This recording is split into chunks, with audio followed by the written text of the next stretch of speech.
ago, I made a post about something that went down. And y'all know I post shit because I can and I like to, because I like to get conversation started, right? So basically what I posted was that I was out and this dude was with his wife and his kids, or his girl and his kids, whatever. She was, I don't know, I said she was ethnically vague because I don't know what she was. So, and then they had their little mixed race kids with them.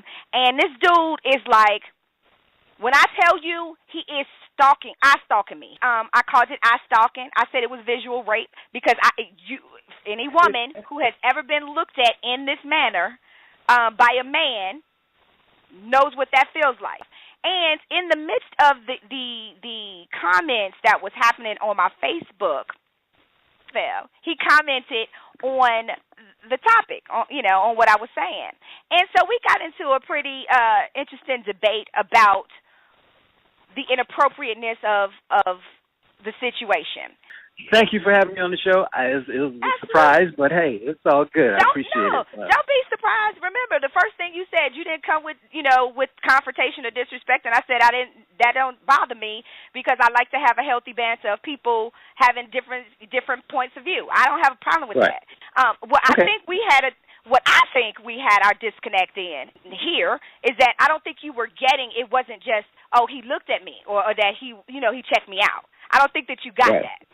And I don't think the other part that I didn't think that you got when we were having the dialogue on my page is that as a woman, there are a lot of things that men say all the time that women will never know what it's like to be a man. There are things that y'all go through that we'll never be able to understand. We don't have the capacity to get that because we don't go through those things. And this is a situation like that as well. As a woman, we're constantly on alert, right?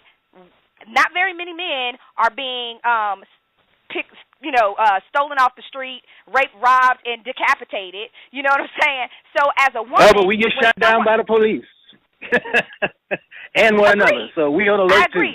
We on alert too. But your alert is different. So for me to say, y'all need to just quit tripping, quit giving them a reason to mess with you, or whatever it is that a woman would say because she doesn't understand what your plight is, I think that's where the disconnect was happening with us in that thread, is that I don't think that because you're not a woman and you've never had this happen to you, there will never be an occasion where you feel threatened by a woman. My only issue is that you equated it to rape. Rape is a strong thing. To say somebody visually raped you, that word that was extreme.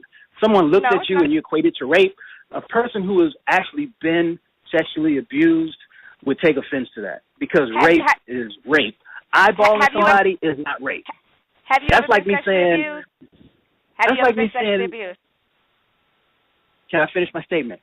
I would compare that to someone saying if I get bullied versus actually getting my ass kicked.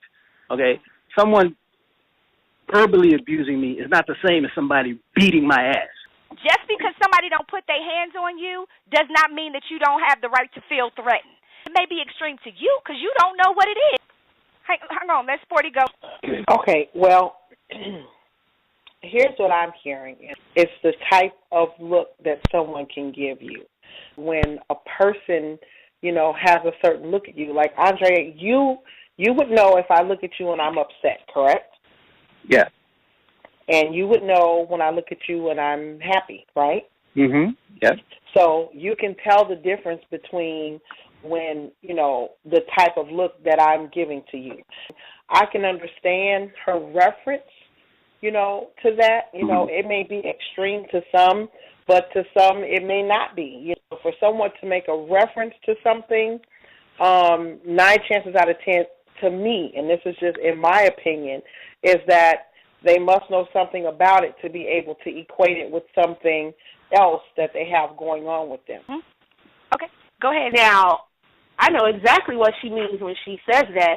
Yeah, that's a harsh term, but then he was eyeballing her in a harsh way. Maybe it's because I'm a woman and I've been there. Go ahead. Okay. Ooh, our producer done got in on it. Okay. You feel like that person is getting ready to do something to you, 9 times out of 10 they getting ready to do something to you. And if you feel like you're being visually raped, then that's what you're being. I didn't say you were being actually raped, or she didn't say you were being actually raped, actually penetrated. She said visually that went down. Visually that went down, but you can just as well be abused verbally as being abused physically. It's the same thing. The mental breakdown is the same.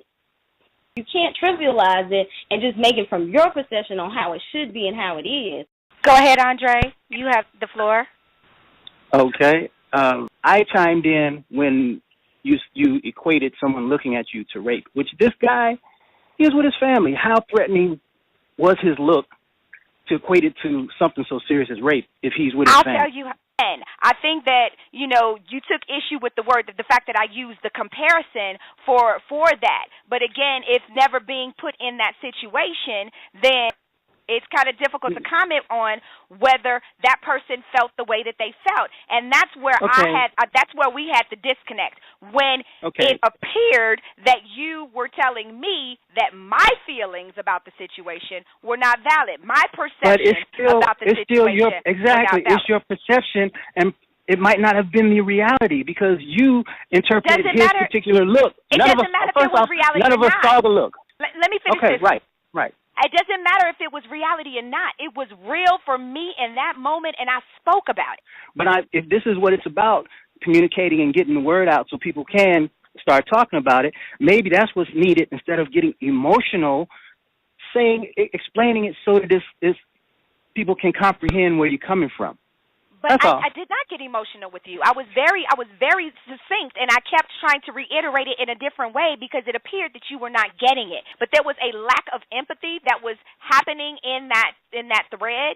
That's how it perpetuates where people think that they can continue to do behaviors like that because people are like, well, it's not that big of a deal. Well, that's what your perception is. The fact of the matter is, if somebody feels some kind of way about it, you have to stop and address it, or at least find out why they felt that way or what can be done in the future. That's why I said to you, I hope, if you have a loved one that's a woman, a daughter or a mother or a sister or whatever, if they come to you and they tell you about a situation that they have because you don't have a personal connection with it or an experience with it, that you don't trivialize it like you did when I spoke about it. Or someone else trivialize it if that's the way you thought I came across. I wasn't the only person. The word rape in any context is serious. You don't think I'm clear that rape is a strong word? You don't think I get that? You think that's lost on me? Obviously it's not. So if I chose that word for a reason, I chose that word for a reason. So to you to understand the severity of how uncomfortable, how inappropriate, and how graphic, and how, you know when somebody want to fuck you. You know when somebody want to fight you. You know that by a look. And I'm clear about the choice of words that I use. And I used them for a reason. And so there we have it, and I'm glad we were able to have this conversation so that we can both get our get our verbal joust on. And, I want you to come back anytime, comment anytime, all that good stuff. Thank you. All right, babe. Thank you. All right, baby. All righty. Bye-bye. Bye-bye.